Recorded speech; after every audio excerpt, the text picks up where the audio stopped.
Hi, my name is Barrie Crampton.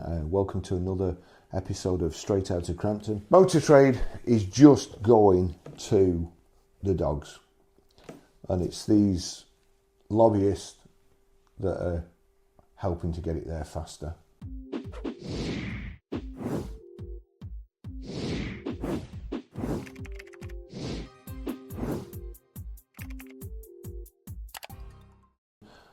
Just a quickie today.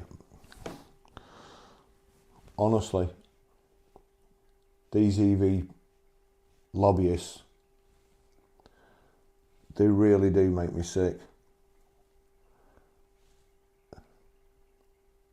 They're either stupid or just barefaced liars. They can't be objective at all. They can only put their point across.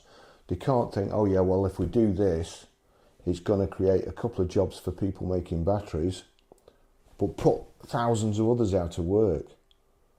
And they phrase it far cleverer than me, far cleverer. They can phrase it, all I can do usually is swear. But they can phrase things really nicely. They make me sick, this lot, honestly.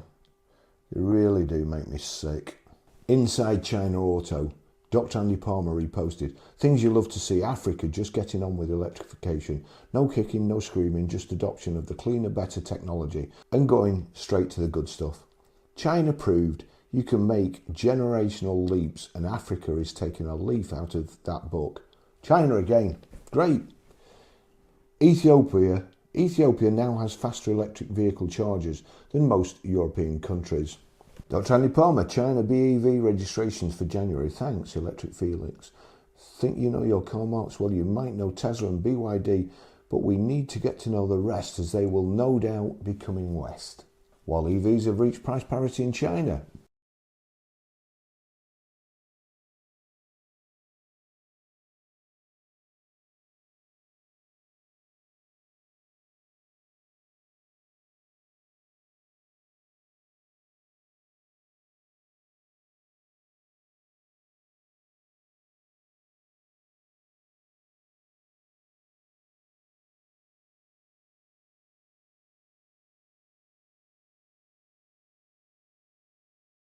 Dr. Andy Palmer reposted, while EVs have reached price parity in China, they're still more expensive than comparable combustion engine cars in most markets. Bloomberg expects more segments to reach parity in the years ahead as lower cost batteries become more widely available outside China. Air pollution causing 1,100 cases a year of main form of lung cancer in the UK.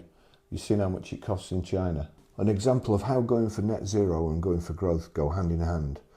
Work starts on connection for Somerset 4 billion gigafactory, the UK's largest. An example of how going for net zero and going for growth go hand in hand.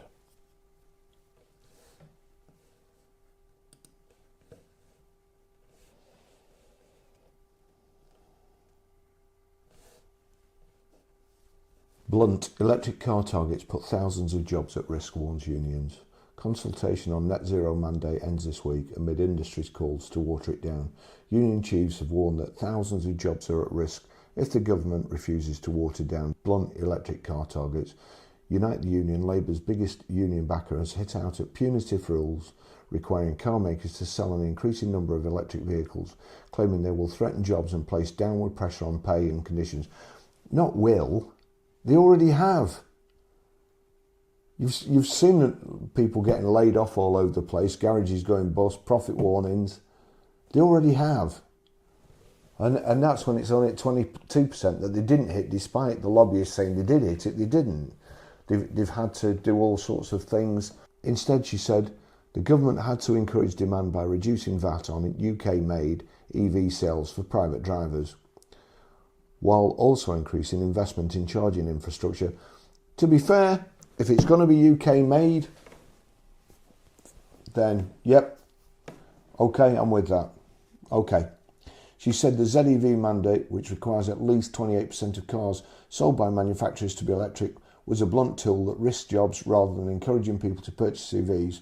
A consultation on the government ZEV mandate ends this week and could pave the way for watering down of the rules. The 28% Target is expected to rise gradually before hitting 80% of sales by 2030. By 2030, they're predicting that they're going to miss the targets by 345,000.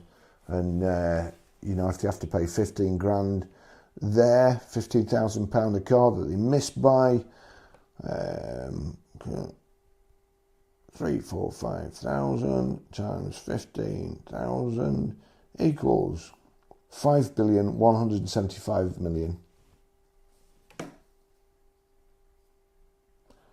And that's after they're paying every year, discounting. EV sales lag behind target. Says here 18.7%, but of course everybody hit the 22% ZEV requirements. So how did they hit them? Michael was the chief executive for the Society of Motor Manufacturers and Traders, SMMT, said, "We need rapid results from the regulatory review, urgent substantive support for consumers, else automotive investments will be at risk and the jobs, economic growth and net zero ambitions we all share in jeopardy." You don't, Mike, do you? Let's be honest. You'll be all right. It said that the charging sector was on track to deliver the network needed for 2030, which would create over 10,000 skilled British jobs. Vicky Reid, the chief executive of Charger UK, any change in the clear, predictable demand signal that the ZEV mandate has provided to date will negatively impact investor confidence, leading to a slowdown in rollout, higher prices for consumers, and a more challenging environment in which to sell EVs. However, the car industry is struggling with the shift to EVs, with car production last year slumping to levels not seen since the 1950s. Do you think she's biased in any way? The number of cars made in Britain fell to 779,584 last year, according to the SMMT, which was the lowest level since 1954. Aside from the pandemic, there are similar struggles across Europe, with German parts supplier Continental Auto Parts on Tuesday unveiling plans to cut 3,000 jobs in its research and development arm. It said it hoped to achieve many of the planned cuts by not replacing people who leave and by hiring internally. Motor trade is just going to the dogs, and it's these lobbyists that are helping to get it there faster with just the rubbish they come out with.